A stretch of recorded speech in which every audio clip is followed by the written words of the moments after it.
ہر meeting میں کے C R کا ذکر کیا, کراچی سرکولر ریلوے کا, اور ہائی لیول ٹاکس کے اندر کے سی آر کا ذکر ہوا.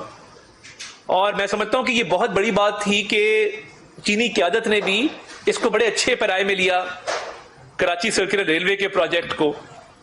اور دیکھیے جب سرمایہ کاری کی بات آتی ہے تو بی ٹو بی وہاں پہ جو بات ہوئی, جس میں 32 معاہدے سائن ہوئے, جو پاکستانی بزنس مین کا ڈیلیگیشن گیا تھا, جو کاروباری شخصیات یہاں سے گئی تھیں, ان کی جب چینی کاروباری شخصیات, چینی کمپنیز کے ساتھ میٹنگز ہوئیں تو شراکت داری کے بہت سارے معاملات طے پائے, اور بہت ساری ایم او یوز کے اوپر سگنیچرز بھی ہوئے. جو بزنس کانفرنس ہوئی 500 لوگ اس میں شریک تھے. میں نے کبھی کسی بیرون ملک دورے کے اندر اتنی بڑی کانفرنس ہوتے نہیں دیکھی کہ جس میں 500 افراد شریک ہوں وزیر اعظم کے لیول پہ, اور وہاں پہ اگریمنٹ سائن ہو رہے ہوں, ایم او یو سائن ہو رہے ہوں, جو کاروباری کمپنیز ہیں ان کے آپس میں شراکت داری طے ہو رہی ہو. تو میں یہ سمجھتا ہوں کہ یہ بی ٹو بی, جو بزنس ٹو بزنس ایک ہمارا کانٹیکٹ ہے, وہ مزید بڑھے گا. سی پیک کی جو اپ گریڈیشن ہے اس حوالے سے معاملات بڑی تیزی کے ساتھ آگے بڑھیں گے. اور جب ہواوے کمپنی سے وہاں بات ہوئی, آئی ٹی کی ٹیک کمپنی ہے پاکستان کی, آپ کو پتا ہے کہ جو آئی ٹی ایکسپورٹس ہیں وہ تمام ریکارڈز جو ہیں ان کو توڑ دیا ہے, اور ہائیسٹ ہماری اس وقت آئی ٹی ایکسپورٹس ہیں. کرنٹ اکاؤنٹ ڈیفیسٹ کم ہوا ہے پاکستان کا, تجارتی خسارہ. ہمارے پاس کسی زمانے میں جو فورن ایکسچینج ریزروز تھے وہ $4 ارب ہوا کرتے تھے, اب وہ دیکھیں کہ وہ $14 ارب کراس کر گئے ہیں. 15 دن کا کور ہوتا تھا, وہ 2 ماہ کا کور ہے. آپ اسی طرح دیکھتے جائیں گے تو آپ کو ہر سیکٹر میں وہ روپے کی قدر ہو وہ مستحکم ہے. تو یہ اکنامک انڈیکیٹر پوری دنیا دیکھتی ہے کہ ایک سنجیدہ حکومت ہے جس نے ملک کو ڈیفالٹ سے بچایا ہے, مہنگائی میں کمی واقع ہوئی ہے, پیٹرول کی قیمت کم ہوئی ہے, اور مہنگائی میں جو کمی ہوئی ہے وہ آپ دیکھیں 11% پہ آ گئی ہے. پچھلے سال 38% پہ تھی, پچھلے مہینے 17% پہ تھی. تمام فور کاسٹ کے جی یہ 13% ہوگی, وہ 11 پہ آ گئی. تو میں یہ سمجھتا ہوں کہ یہ بڑی سنجیدہ کوششیں ہیں جن کے نتیجے میں یہ اس کے بڑے مثبت اثرات مرتب ہو رہے ہیں, اور چینی حکومت بھی اس چیز کو دیکھ رہی ہے. اور جو آپس میں اتفاق ہوا معاملات کو آگے بڑھانے سے, جو ٹیک کمپنی کی میں بات کر رہا ہوں, جو شینزن میں فریم ورک اگریمنٹ, اب یہ معاہدے سائن ہوئے ہیں 3 کہ 2 لاکھ پاکستانی اسٹوڈنٹس کو آئی ٹی کی ٹریننگ دی جائے گی اس ٹیک کمپنی کی طرف سے, کلاؤڈ سروسز دی جائیں گی, اسمارٹ سٹی اسٹیبلش کرنے کے حوالے سے معاملات کو آگے لے جایا جائے گا. اور دیکھیے سیف سٹی پہلا اس ملک کا جو کم ترین قیمت پہ لگا, اور اتنی بڑی تعداد کیمراز کی لگی. ایک بڑا پروجیکٹ تھا لاہور کا, وہ اسی ٹیک کمپنی نے کیا تھا. تو میں سمجھتا ہوں کہ ان کا یہ 2 لاکھ ٹریننگز دینا, کلاؤڈ سروسز فراہم کرنا, اور ان معاہدوں پر دستخط ہونا, یہ بہت بڑی کامیابی ہے. کیونکہ آپ کی آئی ٹی ٹریننگز کا جو اس وقت معیار ہے وہ شاید دنیا میں بہت زیادہ قابل قبول نہیں ہے. تو یہ جب لاکھوں بچے ٹرین ہوں گے آئی ٹی کی فیلڈ میں, تو آپ دیکھیں گے کہ آپ کی جو آئی ٹی ایکسپورٹس ہیں وہ بڑھیں گی, جو سٹارٹ اپس ہیں, ٹیک سٹارٹ اپس, ان کو انکریجمنٹ ملے گی. اور میں سمجھتا ہوں کہ بڑا حوصلہ افزا ہے کہ ٹیک کمپنیز آگے آ رہی ہیں اور وہ اکانومی میں کنٹریبیوٹ کر رہی ہیں. ابھی ایک ٹیک کمپنی کا, ایک انڈیا کی ٹیک کمپنی کے ساتھ کرکٹ کے اوپر ایک کمپٹیشن ہوا, میں نے سوشل میڈیا پہ دیکھا. بڑا حوصلہ افزا ہے کہ ہماری ٹیک کمپنیز اس لیول پہ پہنچ گئی ہیں کہ وہ باہر کی across the border tech companies کے ساتھ وہ مقابلہ کر رہی ہیں, and they are doing well. تو یہ دیکھیں, یہ انوائرمنٹ ہے جس کو ہمیں انکریج کرنا ہے. اور بطور پاکستانی پاک چین دوستی تو میں کہتا ہوں کہ ہمارے خون میں شامل ہے, اور ہم یہ سمجھتے ہیں کہ چین نے کبھی یہ نہیں دیکھا کہ حالات کیسے ہیں, ہمیشہ پاکستان کا ساتھ دیا, اور پاکستان نے ہمیشہ چین کا ساتھ دیا. اور جب ان کے پریزیڈنٹ کی آپ ٹاک سنیں, انہوں نے اتنی گرم جوشی سے انہوں نے کہا کہ ہمیں تو یہ جو کرا کرم رینج ہے, یہ جو پہاڑی سلسلہ ہے, اس نے ہمیں آپس میں جوڑا ہوا ہے.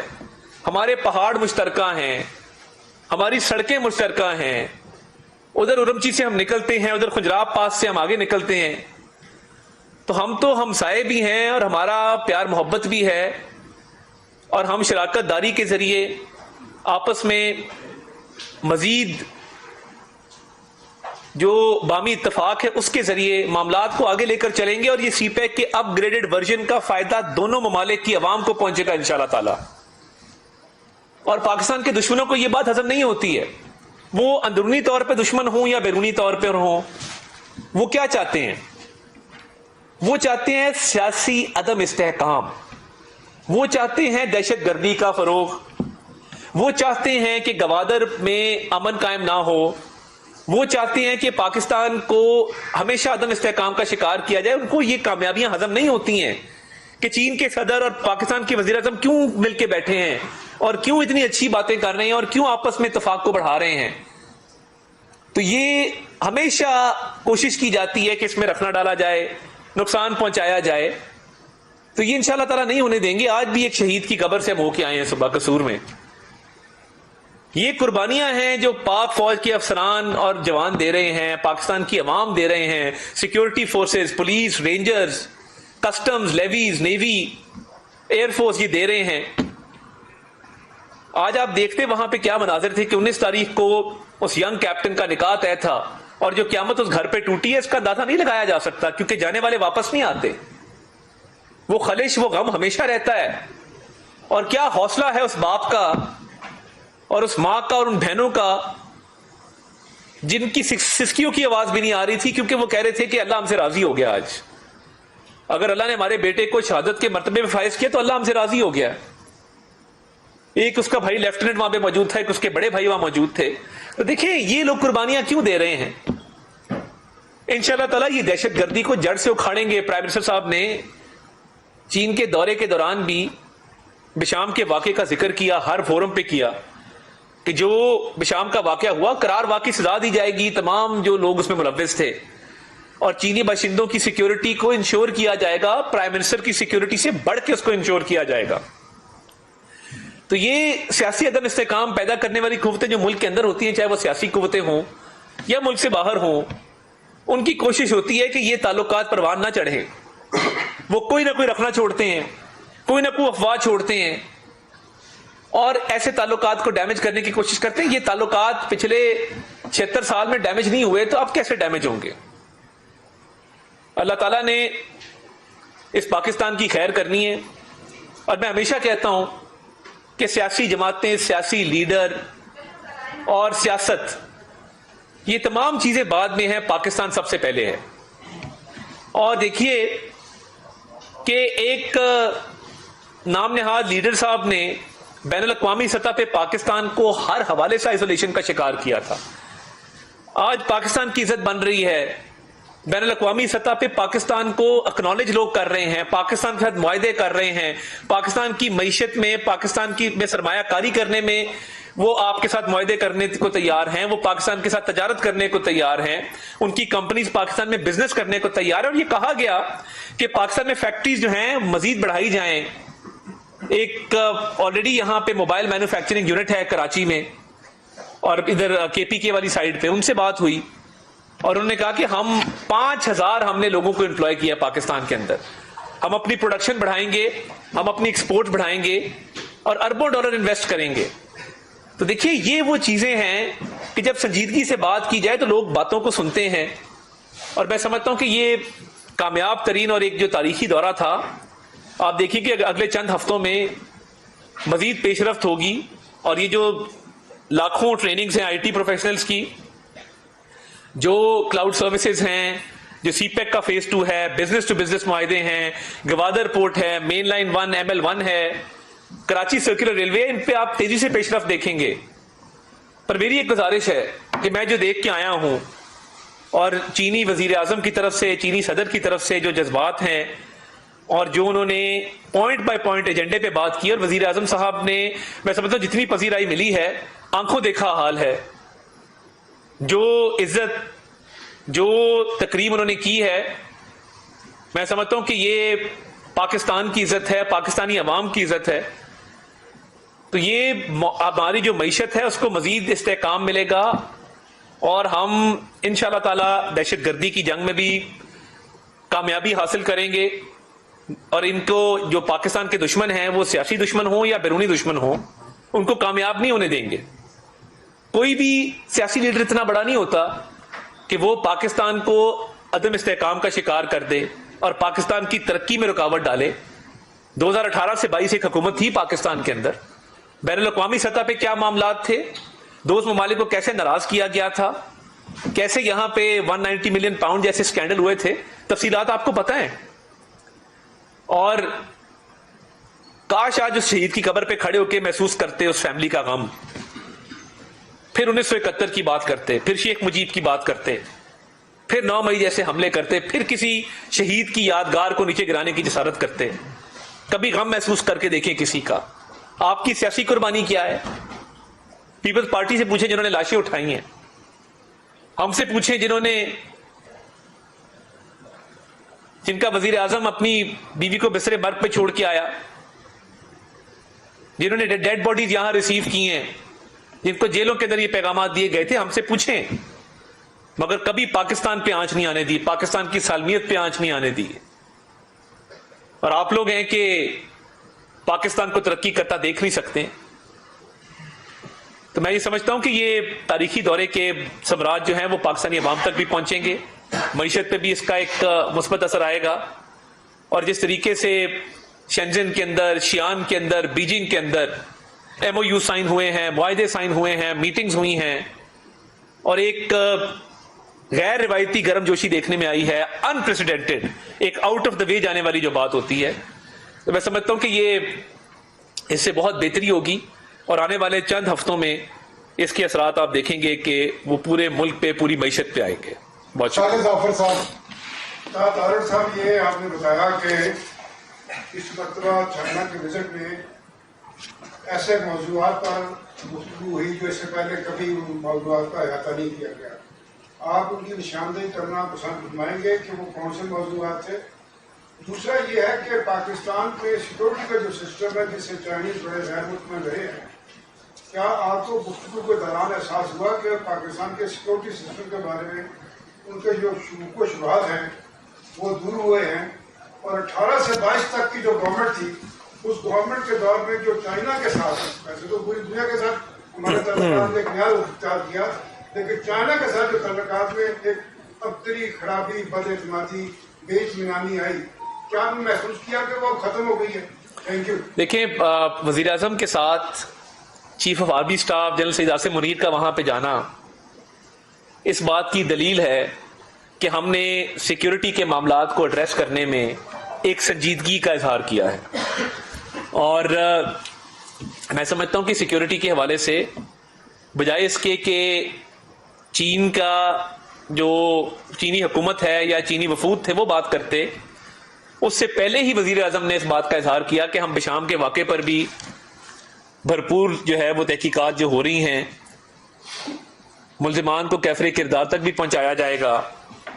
مگر اس کے ساتھ ساتھ انہوں نے کہا کہ میری اور میرے بچوں کی سیکیورٹی سے بڑھ کے چینی باشندوں کی سیکیورٹی کی جائے گی, اور بار بار اس بات کو وہاں پہ دہرایا. تو میں سمجھتا ہوں کہ وزیر اعظم کا بشام کے واقعے کے بعد چینی سفارت خانے جانا, بشام بذات خود جانا اور چینی ورکر سے خطاب کرنا, جو چینی اس کمپنی کے ملازمین تھے, جو مینیجرز تھے, ان سے اظہار تعزیت کرنا اور ان کو بتانا کہ پاکستان کا وزیر اعظم آپ کے درمیان آ گیا ہے اور آپ سے اظہار ہمدردی کرنے آیا. تو میں سمجھتا ہوں کہ یہ ایک بہت ہی مثالی کام ہوا, اور یہ چین میں خبر پہنچی بھی تھی کہ وزیر اعظم خود بشام گئے ہیں. تو ان کی سیکیورٹی خدشات کو ایڈریس کرنے کے حوالے سے میرا خیال ہے ہم نے کوئی کسر نہیں چھوڑی, اور اس میں بھرپور جو ہے ان کو یقین دہانی بھی کرائی ہے. تو میں سمجھتا ہوں کہ یہ انشاءاللہ تعالی جو دہشت گردی کے خلاف ایک جنگ جاری ہے, اس میں پاک فوج بھی اپنا کردار ادا کر رہی ہے, سیکیورٹی ادارے کر رہے ہیں, پولیس کر رہی ہے, تو حکومت کا پوری اس پہ توجہ ہے. تو چینی سیکیورٹی کو ترجیح دی جا رہی ہے اور ہمیشہ دی جائے گی.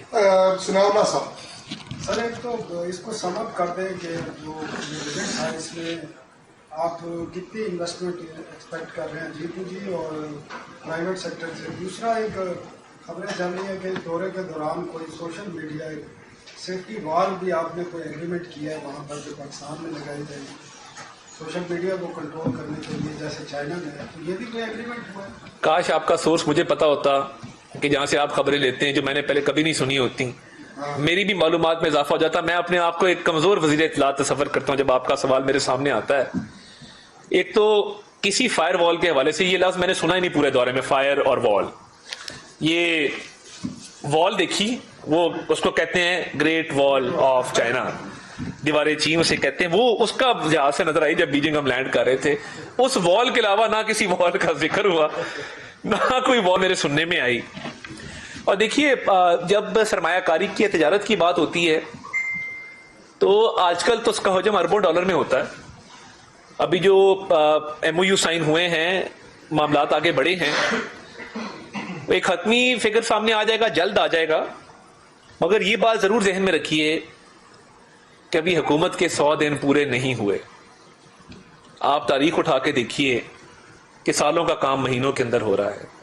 چین کا دورہ ہو، سعودی عرب کا دورہ ہو، یو اے ای کا دورہ ہو، بین الاقوامی سطح پہ پاکستان کی کامیابیاں ہوں سفارتی محاذ کے اوپر.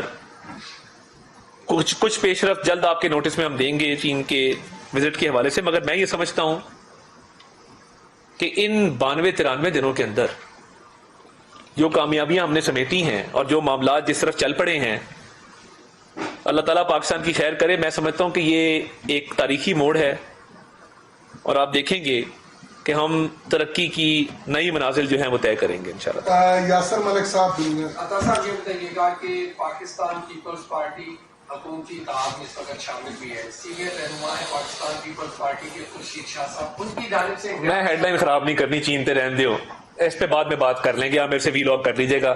پتہ ہے کیا ہے، میں آپ چلیں، آپ میرے سے بیان لے لیجیے گا بعد میں. میں اصل میں چین موضوع تھا، وہ پھر ہوتا یہ ہے کہ چیز ڈیٹریکٹ ہو جاتی ہے. بٹ اس پہ پوری این ای سی کی میٹنگ جاری ہے اس وقت، اس میں چاروں وزرائے اعلیٰ شامل ہیں. میں بھی وہیں سے ہو کے آیا ہوں.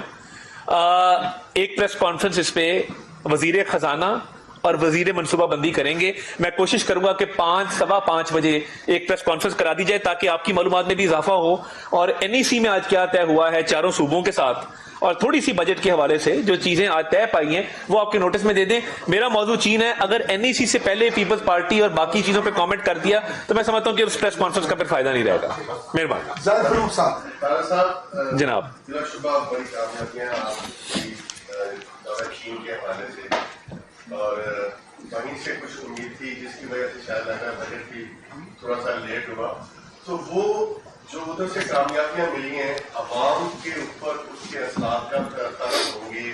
مہنگائی بھی ہے، آپ کو پتہ ہے، جو بھی معاملات ہیں، عوام کو دورہ چین کی خوشخبری تو ہے، کچھ اپنے مسائل کے حوالے سے کب تک ہوئی؟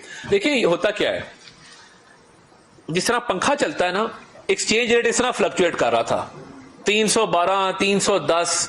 ایکسپورٹر کو پتہ نہیں تھا. آپ کے پاس ایک زمانے میں فورن ایکسچینج ریزروز نہیں تھے، ایل سی اے کھلنی بند ہو گئی تھی اس ملک کے اندر. دیکھیں یہ ڈیفالٹ کا دہانا تھا. 4 ارب ڈالر کے آپ کے فورن ایکسچینج ریزروز تھے. اب دیکھیں 2 مہینے کا آپ کے پاس فورن ایکسچینج ریزروز موجود ہیں. ڈالر جو ہے بالکل آپ کے سامنے ہے کہ 277 278 کے اوپر وہ کھڑا ہے. آ کے اسمگلنگ کو روکا گیا ہے، ڈالر کی اسمگلنگ کو روکا گیا ہے. جو ایک مافیا اس ملک میں ڈالر کی ذخیرہ اندوزی کرتا تھا اس کے خلاف کریک ڈاؤن ہوا. ڈالر کا ایک جو ریٹ ہے وہ سٹیبل ہوا، روپیہ مستحکم ہوا. اس سے کیا اثرات مرتب ہوئے کہ آپ کی مہنگائی آج 11% پہ آ گئی ہے. فوڈ انفلیشن کم ہوئی ہے، اربن رورل انفلیشن کم ہوئی ہے. اب جو مالیاتی ادارے ہیں، جریدے ہیں، وہ کہہ رہے تھے کہ جی انفلیشن آپ کی مہنگائی جائے گی 13% پہ، 2% اس میں مزید کمی ہوئی ہے. پچھلے سال اسی مہینے میں 38% تھی، پچھلے مہینے 17% تھی، 17 سے 11% پہ آئی ہے. پیٹرول کی قیمت کم ہو رہی ہے. انشاءاللہ تعالیٰ امید کرتے ہیں آگے بھی مزید کم ہو. اثرات تو آنا شروع ہو گئے ہیں، چیز مثبت طرف چل پڑی ہے. یہ جو آئسنگ آن دا کیک ہے، یہ ان دوست ممالک کی طرف سے جو سرمایہ کاری ہوگی، تجارت میں اضافہ ہوگا، یہ ایک بونس ہے جو آگے چلے گا تو یہ عوام تک اس کے جو ہے وہ نتائج پہنچیں گے. اور اس کے علاوہ جو فیکٹریز مزید کھلیں گی، اسپیشل اکنامک زونز کے اندر ایکٹیویٹی ہوگی، امپلائمنٹ جنریٹ ہوگی، پیسہ سرکولیٹ ہوگا اکانومی کے اندر. دیکھیں ہمارے پاس فائدہ ہے، ہمارا ہیومن ریسورس یوتھ کی بہت بڑی تعداد ہے جس کو ہم ٹرین کر سکتے ہیں. جو آئی ٹی کی ٹریننگ کی میں نے بات کی ٹیک کمپنی کے ساتھ. دوسرا اس میں کیا ہے، دوسری اس میں ایک اور چیز یہ ہے کہ پاکستان میں لیبر کی کاسٹ کم ہے چائنا سے. ان کو سوٹ کرتا ہے کہ یہاں پہ فیکٹریز کھولیں گے، تو اس پہ بھی بات چیت ہوئی ہے. موبائل مینوفیکچرنگ یونٹ جو ہے اس پہ بات چیت ہوئی ہے، الیکٹرک وہیکلز پہ بات چیت ہوئی ہے، الیکٹرک موٹر سائیکلز پہ بات چیت ہوئی ہے. تو میں سمجھتا ہوں کہ یہ ساری جو چیزیں ہیں یہ جب اپنی حتمی شکل اختیار کریں گی تو انشاءاللہ تعالیٰ آپ دیکھیں گے کہ اس کا عوام تک فائدہ جو ہے وہ ایک مثالی طور پہ پہنچے گا. اور میں آپ کو بھی کہوں گا اور قوم کو بھی کہوں گا، بین الاقوامی تعلقات کے حوالے سے، معیشت کے حوالے سے افواہوں پر کان مت دھرے. لوگ کوشش کرتے ہیں کہ اس کو ڈی ٹریک کیا جائے اور سوال ہوتے ہیں، لوگ پوچھتے ہیں، مگر میں یہ کہوں گا کہ 93 دن کے اندر جو ہوا ہے، اور یہ جب حتمی شکل اختیار کرے گا اگلے 1-2 مہینے کے اندر، تو انشاءاللہ تعالیٰ آپ دیکھیں گے کہ ایسا کبھی نہیں ہوا ہوگا جو اب ہونے جا رہا ہے. اور شرائی صاحب سے ڈاکٹر صاحب، آپ نے یہ وعدہ کیا تھا کہ پنجاب حکومت جو ہے تمام اسٹیک ہولڈر سے بات کر کے جو ہے وہ ڈیفامیشن ایکٹ جو ہے وہ نافذ العمل کرے گی، لیکن جب پی ایم صاحب دورے چین پہ تھے تو رات کی تاریکی میں یہ ڈیفامیشن ایکٹ لاگو کر دیا گیا، جس پہ صحافتی تنظیموں کو شدید قسم کے تحفظات ہیں. تو اس پہ آپ کیا کہیں؟ دیکھیے، میں یہ سمجھتا ہوں کہ صحافتی تنظیموں کے ساتھ بات چیت ان کی جاری تھی اور جاری رہنی چاہیے. اور اب میں سمجھتا ہوں کہ حد تک عزت کا قانون سب کے لیے ہے، وہ آپ کے لیے بھی ہے، میرے لیے بھی ہے، وہ سب کے لیے ہے. اور لوگ یو کے جا کے، آپ کے بڑے بڑے چینلز ہیں، یہ پاکستان میں حد تک عزت کا دعویٰ کیوں نہیں کرتے؟ کبھی آپ نے سنا ہے کہ کسی چینل نے پاکستان میں حد تک عزت کا دعویٰ کیا ہو؟ چینلز یو کے کیوں جاتے ہیں؟ مجھے آپ خود جواب دے دیں. یو کے میں اس لیے جاتے ہیں کہ ٹائم پیریڈ کم ہے اور فیصلہ فوری ہو جاتا ہے، معافی مانگنی پڑتی ہے، ہزاروں پاؤنڈ کے ڈیمیجز دینے پڑتے ہیں. تو کیا پاکستان میں ایسا نظام نہیں ہونا چاہیے؟ اور اس میں پرابلم کیا ہے؟ آپ کسی کی عزت اچھال دیں، کسی کا کسی کے ساتھ افیئر مشہور کر دیں، کسی کے بارے میں مذہبی منافرت پھیلا دیں، کسی کے بچے کی تصویر جو ہے وہ چائلڈ پورنوگرافی کے طور پہ آپ پروموٹ کر دیں، کوئی پوچھنے والا نہیں ہے. حد تک عزت تو ہے ہی نہیں نا. اور ڈیجیٹل رائٹس کی بھی پروٹیکشن نہیں. ایک وقت آئے گا اس ملک کے اندر کہ لوگوں کے گلے کٹ رہے ہوں گے، لوگوں پہ حملے ہو رہے ہوں گے، کیونکہ منافرت اور نفرت پھیلائی جائے گی سوشل میڈیا کے اوپر. اور F I A cyber wing کہے گا کہ ہمارا کام نہیں یہ کرنا، اور ہم ایک دوسرے کی شکل دیکھ رہے ہوں گے کہ ہمارے بچے اس ملک میں محفوظ طور پہ رہ بھی سکتے ہیں کہ نہیں. تو اس پہ کام ہونے والا ہے. اس میں صحافتی تنظیموں کو اپنا کردار ادا کرنا چاہیے اور بڑھ چڑھ کے اس میں حصہ لینا چاہیے، ورنہ بہت دیر ہو گئی تو پھر بہت دیر ہو جائے گی. آپ یہ کہیں کہ ہمیں اس کو روکنا ہوگا، میں یہی کہہ رہا ہوں. کہیں کہ وقت آئے گا. نہیں، میں تو کہہ رہا ہوں آپ کردار ادا کریں، میں تو دعوت دے رہا ہوں. جی یقیناً یہ ہمارا ملک ہے، تو ہمیں تو ہماری بھی خواہش ہے، حکومت کی بھی، اداروں کی بھی، عوام کی بھی، کہ امن استحکام ہو، معیشت مضبوط ہو. آپ نے جیسا بتایا کہ یقین دہانیاں کروائی گئی ہیں چائنا کو، یہ یقین دہانیاں پہلے بھی تھیں اور اس کے بعد نہیں، صرف یقین دہانی نہیں ہے. 2 لاکھ آئی ٹی ٹریننگز کا معاہدہ دیکھیں، چھوٹی بات نہیں ہے. آج آپ اس آئی ٹی ٹریننگ کا تخمینہ لگائیں، 2 لاکھ بچوں کی آئی ٹی ٹریننگ کا، یہ کروڑوں روپے میں جاتا ہے. کلاؤڈ سروسز کا لگائیں، کروڑوں روپے میں جاتا ہے. اسمارٹ سٹی کا لگائیں، کروڑوں روپے میں جاتا ہے. تو بات یہ ہے کہ یہ صرف یقین دہانی نہیں ہے. میں جو گرم جوشی اور جذبہ دیکھ کے آیا ہوں، اور میں 93 دن کی بات کر رہا ہوں نا، مجھے یہ سمجھ نہیں آتی ہے کہ جب معاہدے طے ہو گئے ہیں، جب B to B, G to G آپس میں معاہدے طے ہو گئے ہیں، تو دیکھیں اس کو فائنل کرتے ہوئے چند ہفتے لگ جاتے ہیں. تو اس کا انتظار ضرور کر لینا چاہیے. میں کبھی پریس کانفرنس نہ کرتا اگر مجھے اس بات کا وہاں پہ یہ یقین نہ ہوتا کہ یہ 2 لاکھ میری آنکھوں کے سامنے اگریمنٹ سائن ہوا ہے. 2 لاکھ آئی ٹی ٹریننگز کا، کلاؤڈ سروسز کا، اسمارٹ سٹی کا، سی پیک کی اپ گریڈیشن کا. جب شی جن پنگ کہہ رہے ہیں کہ سی پیک کو اپ گریڈ کریں گے، جب پریمیئر لیگ کہہ رہے ہیں کہ ہم سی پیک کو اپ گریڈ کریں گے، تو پھر میں کون ہوتا ہوں اس چیز کو کوشچن کرنے والا؟ عباس کیانی صاحب 24 سے 2 خواتین بیٹھی، کسی ایک کو موقع دیتے میرا خیال ہے. پہلی بڑی جینڈر ڈسپیرٹیز جیو سے Thank you so much. And how you are G. say economic stability, political stability per depend کرتی ہے, consistency اور That's right. policies per depend کرتی ہے. خان صاحب ایک کے بعد ایک مقدمے میں بری ہو رہے ہیں. اگر کل کو وہ باہر آتے ہیں اور دوبارہ سڑکوں پر آتے ہیں, ایک پولیٹیکل کیوس ہوتا ہے, اس کو کیسے مینیج کریں گے آپ؟ دیکھیے، سیاسی استحکام معاشی استحکام کے لیے لازم و ملزوم ہے. یہ دونوں چیزیں آپس میں دے آر میوچلی ایکسکلوسیو، اس میں کوئی شک نہیں ہے. اور دیکھیے 190 ملین پاؤنڈ کا کیس میں سمجھتا ہوں اس ملک کی تاریخ کا سب سے بڑا کرپشن میگا سکینڈل ہے. وہ کیسی کابینہ ہے کہ جس نے کہا کہ لفافہ کھلنا ہی نہیں ہے. اب میں آفر ہو جاتا ہوں اس بات کرنے کے بعد، چلے میں نام نہیں لیتا، ناراضگی ہو جاتی ہے. تو ایک اتنے بڑے سیٹ نے جب 5-5 کیرٹ کی انگوٹھیاں ڈیمانڈ کی گئی ہیں، تو منصفوں کو بھی چاہیے کہ دیکھیں کہ 5 کیرٹ کی انگوٹھی کس نے مانگی تھی، کس فائل کو پہیا لگانے کے لیے مانگی تھی، القادر کا لینڈ کہاں سے آیا تھا، سپریم کورٹ کا آرڈر موجود ہے. فرا گوگی کو بنی گالا میں کئی 100 کنال زمین کیوں ملی تھی، کے پی کے اندر ہاؤسنگ سوسائٹیز کو بغیر لینڈ کے این او سی دینے کا قانون کس نے بنایا تھا، کیوں بنایا تھا، اس کا مقصد کیا تھا. تو دیکھیں اگر ایسے کرپشن کے میگا سکینڈلز کے اندر کلین چٹ ملنی ہے سائفر دیکھیں آج کے بعد میں وزیر ہوں اس ملک کا, میرے پاس سائفر آتا ہے اور میں آج لہراتا ہوں آپ کے سامنے کہ یہ فلاں ملک سے سائفر آ رہا ہے, اور آپ سب کو بتا دیتا ہوں کہ اس کے اندر کیا لکھا ہے, یا اس کو سیاسی فائدے کے لیے سیاق و سباق سے ہٹ کے اس کو میں ایکسپلائٹ کرتا ہوں, تو پھر اس کا مطلب ہے میرے پہ آج کے بعد قانون لاگو نہیں ہے آفیشیل سیکرٹ ایکٹ کا. میں اس ملک کی جو بھی سیکرٹ ہے یا جو بھی چیز اپنے فائدے کے لیے, ملک کو نقصان پہنچانے کے لیے, ملک کے دشمنوں کا فائدہ کرنے کے لیے کروں گا, میرے سے پوچھ گچھ نہیں. میں نے حلف اٹھایا ہے, حلف میں نے یہ الفاظ دہرائے تھے کہ بطور وزیر جو معلومات میرے علم میں لائی جائیں گی میں کسی غیر متعلقہ شخص کو وہ معلومات نہیں دوں گا. اب کیا کر سکتے ہیں آپ؟ سائفر کی پوری دنیا گواہ ہے, آڈیو موجود ہے, ہم نے اس کے ساتھ کھیلنا ہے. دیکھیے میں سمجھتا ہوں یہ سنگین کرپشن کے کیسز ہیں. میں نہیں سمجھتا کہ خان صاحب کے باہر آنے کی مجھے اس میں نظر آتی ہے کوئی بھی پاسبلٹی. یہ 190 ملین پاؤنڈ کے کیس میں اگر کوئی کلین چٹ ملتی ہے پھر پاکستان کے اندر سب جیلیں جو ہیں خالی کر. طارق عزیز صاحب میوٹ کی ہوئی تھے. جی عطا صاحب, آپ افضل مبارک کو کامیابی سے بیٹھ کے ہیں, اس کامیابی کو تقویت کر دینے کے لیے پاکستان آئیں گے تو ایسا کوئی دیر مقدر طے ہوا ہے کہ پاکستان آ رہا ہے؟ اہم سوال ہے آپ کا. دیکھیے میں سمجھتا ہوں کہ ان کو پاکستان کے دورے کی دعوت دی گئی ہے اور اس پہ بات چیت انشاءاللہ تعالیٰ آنے والے دنوں میں ہفتوں کے اندر ہوگی, تو آپ کو اس پہ آگاہ رکھیں گے جو بھی اس پہ ڈیولپمنٹ ہوتی ہیں. جب بھی کوئی ڈیولپمنٹ ہوگی آپ کو اس پہ سب سے پہلے میں طارق عزیز صاحب کو اس کی اطلاع دوں. کرنا ہے؟ Contributing to the economy of Pakistan. Yes. And Imran Khan government has brought a very black law against the foreigner of Pakistani origin that they cannot come to Pakistan with their territory. There is a very mighty and a heavy tax from FPR over those Pakistanis who visited Pakistan and bring their territory with them. Prime Minister gave a relief last time, but not enough. You think government can repeal this tax from the... I think first of all I would like to pay tribute and express my gratitude to the overseas Pakistanis and expatriates who have this time around sent record remittances to Pakistan.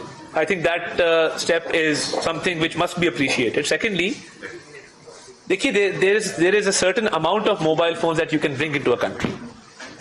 For your own use, yes. There's a certain limit to mobile phone which you can carry. But if it starts as a business, then there are certain duties which have to be paid. So I think there has to be some reasonable amount of mobile phones which can be brought into the country. So the Prime Minister Nawaz Sharif, when he became the Prime Minister, he introduced a green channel to Pakistan. The green channel exists. And that was the really help to the Pakistanis. I think it already exists.